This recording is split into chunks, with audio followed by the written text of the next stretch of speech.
大家好，这里是鹏鹏美食房。秋葵大家都熟悉吗？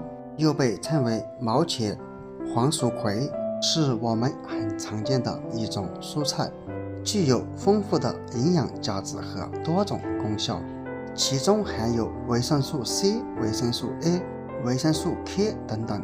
秋葵虽然好吃，但是有的朋友做法第一步就错了，千万不要直接焯水，难怪你做出来的秋葵不好吃。今天给大家分享秋葵的做法，赶紧跟着视频来看一看吧。首先，我们往大盆子中加入一些食盐，然后再加入一些食用小苏打。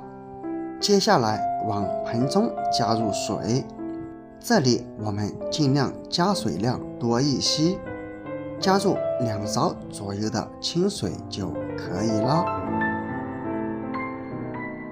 然后用力发财的手将加入水中的食盐和食用小苏打搅拌至融化水中。搅拌好以后，把秋葵倒入水中清洗。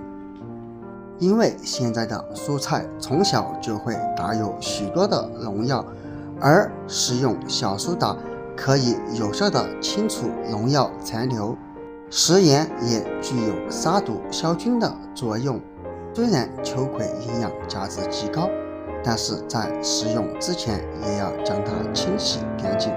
接下来我们找一个牙刷，把秋葵表面刷一刷，因为秋葵表面有许多的毛刺儿，在清洗过程当中尽量将这些毛刺儿给清洗掉，因此用一个牙刷就是非常不错的选择。因为牙刷的刷毛特别柔软，在刷洗秋葵过程当中不会对秋葵表面造成任何损害。全部刷一遍过后，我们把秋葵放在盐水中浸泡一下，浸泡时间大约在10分钟左右。利用这段时间，我们准备5-6个小米椒。当然，如果不喜欢吃辣的朋友，在这里就不需要加小米椒了。我们把小米椒切成圈儿，切好之后放在碗中备用。然后也可以准备一个青椒，我这样的尖椒它是比较辣的，你也可以用大青椒代替。切青椒主要就是用以配色，这样看起来比较美观。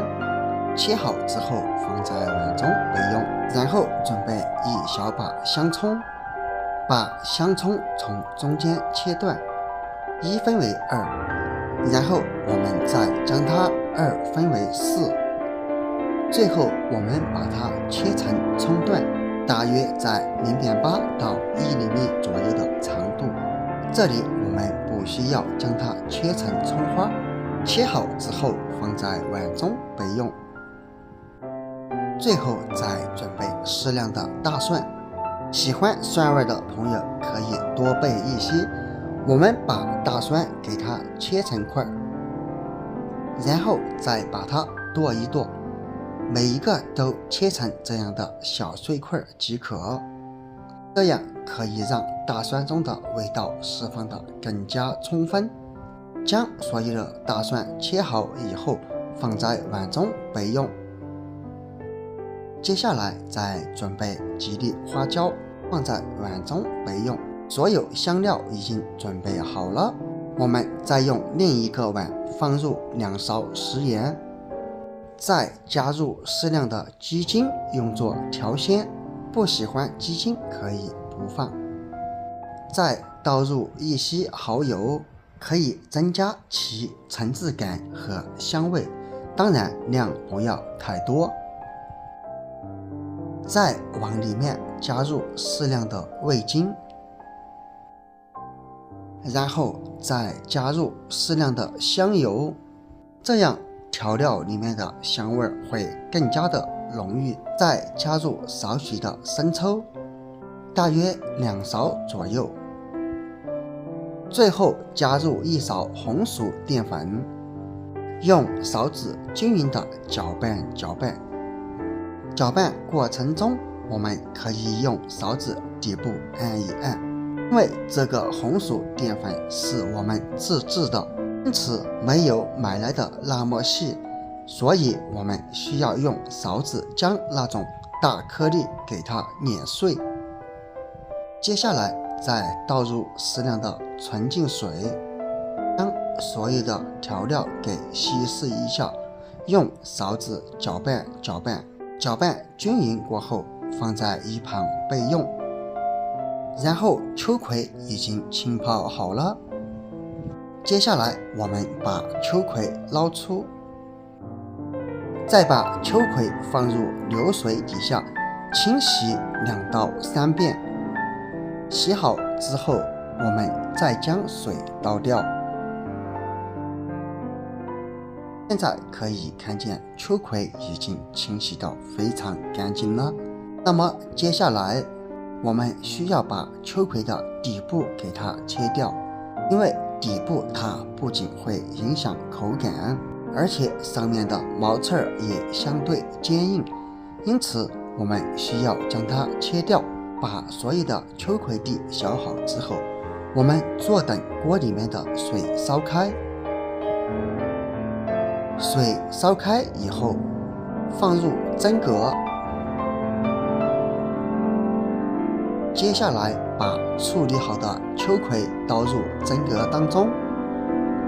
放的时候，尽量让秋葵不要叠加在一起，让其受热均匀。然后用盖子盖上，用大火蒸上3到5分钟。时间到了以后，揭开盖子，揭开的一瞬间，一股浓浓的秋葵独特味道扑鼻而来。我们用筷子夹一夹，可以看见秋葵已经熟透了。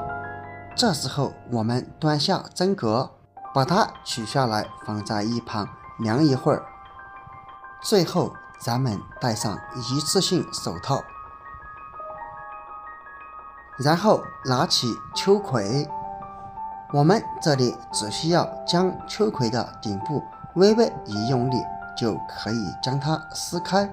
之所以这样把它撕开，是为了让咱们的秋葵更加的入味。撕开以后放在盘中，撕好以后放在一旁备用。接下来起锅烧火，直至将锅里的水分烧干以后，加入适量的菜籽油，喜欢吃油的朋友可以多放一些，然后把油烧至5-6分热。油烧至5分热以后，把准备好的香料倒入锅中，用锅铲开始翻炒，直到把所有的香料炒出香味就可以了。炒制过程中闻起来简直太香了。炒香以后，再把调好的料汁倒入锅中。倒入锅中以后，我们把火开到最大，然后开始翻炒，直到锅里料汁沸腾就可以了。后把料汁倒入准备好的秋葵中，这样做出来的秋葵不仅营养入味，而且做出来的料汁也可以拿来下饭，是非常不错的选择。亲爱的朋友们，如果你平时喜欢吃秋葵，那么就千万不要再直接焯水了。用这个方法做出来的秋葵，香辣入味又营养，下酒又下饭。看完赶紧把视频收藏起来试一试吧。好了，今天的视频就分享到这里了。制作视频不易，在下方给我点个赞哦，点关注不迷路。这里是鹏鹏美食房，我们下个视频不见不散，拜拜。